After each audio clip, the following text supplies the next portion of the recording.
Yeah, I'm trying to find something here. You know, it's 6 months and a week before Super Bowl 53, right here in Atlanta, Georgia. Okay, and I'm trying to find some. Nate Davis of the USA Today has got this city all in a real giddy mood. Okay, training camp hasn't even started. Training camp doesn't start for the Falcons until Friday, but everybody's got this Falcons fever because Nate Davis was predicting the NFL season, and oh, here it is. Okay, and Nate Davis predicts that in the NFC South, the Falcons will tie with the hated New Orleans Saints. People hate New Orleans around here. They'll tie with the New Orleans Saints for the lead in the division, and the Falcons will become the wild card team. And according to Nate, the Falcons will beat the Green Bay Packers in the wild card game in the NFC. Then he's got the Falcons in the divisional playoffs. Playoffs? Beating the Minnesota Vikings. Then he's got the Falcons in the NFC Championship game, beating the hated Saints. And then, get this, he's got the Falcons going to Super Bowl 53 right here in Atlanta, Georgia, Mercedes-Benz Stadium, playing the LA Chargers and winning it. And guess what? No team gets to the Super Bowl when it hosts the Super Bowl in its own city. It's never happened. Okay, and he's got them. Okay, well, a team came close. Last year, the Minnesota Vikings came close. Minnesota should have been in the Super Bowl. They were hosting the Super Bowl right there at that brand new stadium. Okay, they had their best team since 1998. They were 13-3 this year. And that team in 1998, you're talking about Randy Moss, you're talking about Chris Carter, you're talking about Randall Cunningham. It was the most prolific scoring team in the history of the National Football League up to that point, probably ever, okay? And then they choked against the Atlanta Falcons, okay? And then Atlanta Falcons got their brains beat out by the John Elway Denver Broncos. You know, there were some other factors involved with that too. But anyway, but that's the closest that any team has ever gotten. Was Minnesota last year. Minnesota with this pretty good team. I wouldn't call them a great team, but they were pretty good.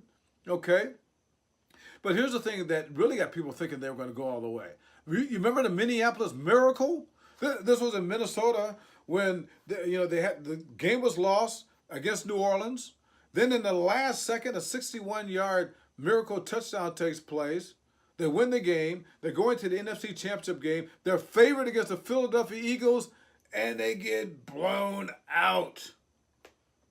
They didn't do it, okay? So then that's when people start saying that, well, wait a minute. There really is something to this Super Bowl curse.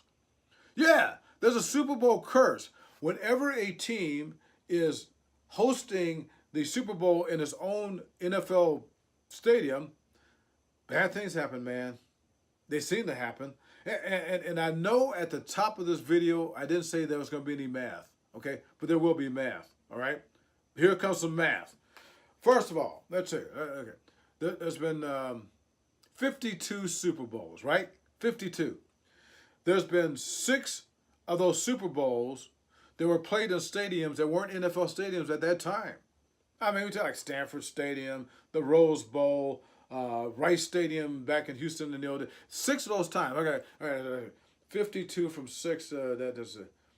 That's 46. So that means there's been 46 times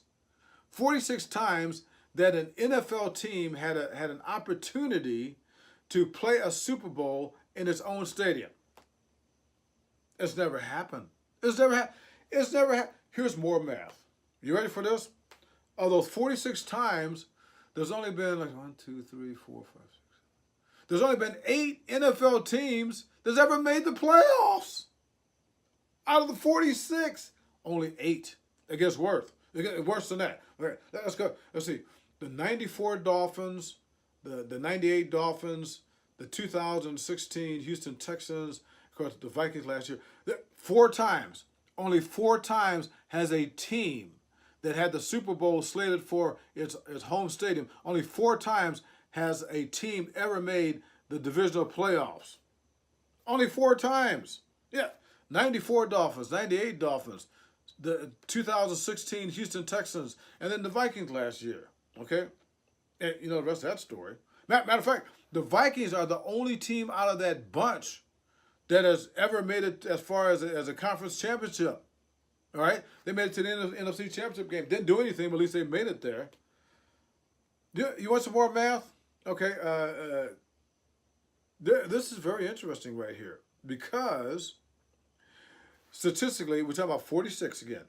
46 times an NFL team has hosted a Super Bowl in its home city. Okay, of those 46 times, the year before that team is hosting the Super Bowl in its own city, the year before, the winning percentage of all those teams going into last year, 54%. 54% of the time, they won 54% of the time the year before they hosted the Super Bowl in its own city. A team did. Okay, the year that they hosted the Super Bowl, 44%. That was a winning percentage. Ooh, this is getting very spooky.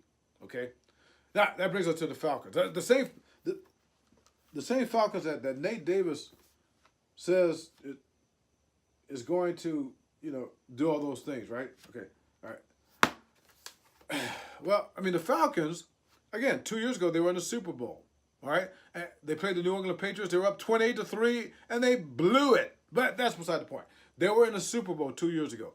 Last year, didn't do as well, but they were at least 10-6. That's not bad, okay? They made it to the division playoffs. Then they lost to the Philadelphia Eagles. No harm there because the Eagles went on to win the Super Bowl, all right? Woo, if you go by what I just said, that's not good. Remember, 54% winning percentage for teams before they host the Super Bowl, 44%. That's less than that's a losing season, by the way. I'm going to make it simple, okay? But according to Nate Davis and all these giddy people here in Atlanta, the Falcons are going to go to the Super Bowl and win it. All right? Now, about these Falcons. Training camp's opening up. And I'll be at training camp. I'll be visiting with you in training camp through podcasts and through videos. Let's see. A lot of maybes going on here. Okay? Well, look, the first maybe. Okay? The year they went to the Super Bowl, they gave up more points per game on an average going into that Super Bowl than any team in history. Last year, they went from a very mediocre to a bad defense to a top 10 defense because Dontari Poe, this big 900,000-pound defensive lineman, came to them for that 1 year as a free agent, and all of a sudden they just changed overnight.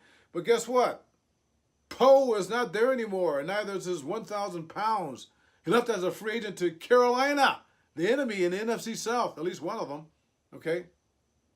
Now, Deidre Sanat, who is this rookie, he's a 300-pounder, but now the Falcons are thinking that he can replace Poe, a Pro Bowl player. Okay. Maybe he can.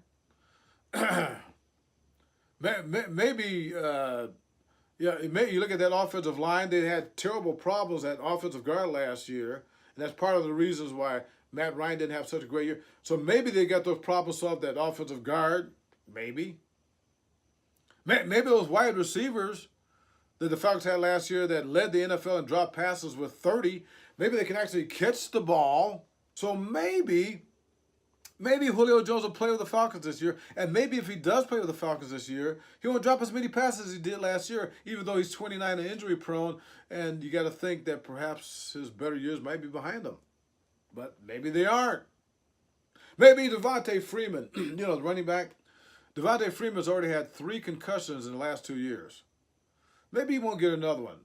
He probably will, because once you start getting concussions, you start getting more concussions. But maybe he won't. Maybe they've got their problem solved at fullback, even though they got a bunch of no-names at fullback now. For the last 2, 3, forever, the Falcons have had trouble at short yardage situations, particularly at the goal line. All right? So maybe they got this. Maybe they got a fullback that can help them there. And we talk about Matt Ryan. Maybe Matt Ryan can go back to the Matt Ryan of 2 years ago, when he was the NFL most valuable player, you know, and before he was throwing all these interceptions because he had a lot of help with those drop passes and deflected passes, and he can throw more touchdowns. Maybe that Matt Ryan will return. And maybe Steve Sarkisian, who is in his second year as the Falcons offensive coordinator, maybe he'll have a better year than he had last year. Because last year was brutal. Okay, Sarkisian went into last year never having called a play in his lifetime in the National Football League. Okay? And it showed. So maybe he'll be better. But let's get to the biggest maybe of all. Maybe with the Super Bowl coming to Mercedes-Benz Stadium next year, maybe with all those maybes hanging around the Falcons, maybe with that Super Bowl curse still somewhere in the background, maybe the Falcons need an exorcist. Let your mighty hand cast him out of your servant, Reagan Therese McNeil, so he may no longer hold captive this